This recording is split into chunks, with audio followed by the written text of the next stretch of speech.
ज्ञान और कर्मर समन्वय ही मोक्षर मार्ग। छोट छोट बंधन गुड़ी को पार करी करी मनुष्य बड़ बंधन गुड़ी को पार करि पारे। उन्नति सकाशे मनुष्य ज्ञान और कर्म को एहीपरि काम लगाऊ जद्वारा मनुष्यर छोट मोट बंधन बराबर शिथिल हो जिवो।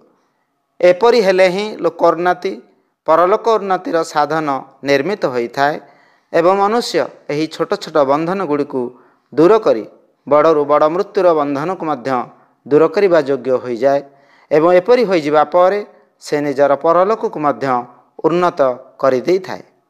एठारे गोटिए कथा बुझिबा दरकार जे मोक्ष अथवा ईश्वर प्राप्ति मनुष्य को निम्न दुईटी कथा लाभ कराई थाए, मृत्यु बंधन मुक्ति एवं आनंद।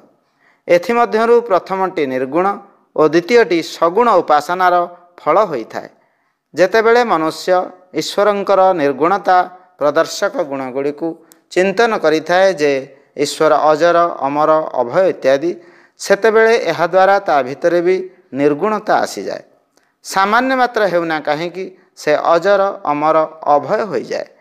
जेतेबेले से ईश्वरंकर सगुणता चिंतन करिथाए जे ईश्वर सच्चिदानंद न्यायकारी दयालु इत्यादि, तो ता भितरे नैमित्तिक रीति हो पछके सच्चिदानंद आदि गुणगुड़िकर संयोग संबद्धवत समावेश हो जाए एवं एहीपरि मनुष्य को मोक्षर दुई पक्ष प्राप्त होता है।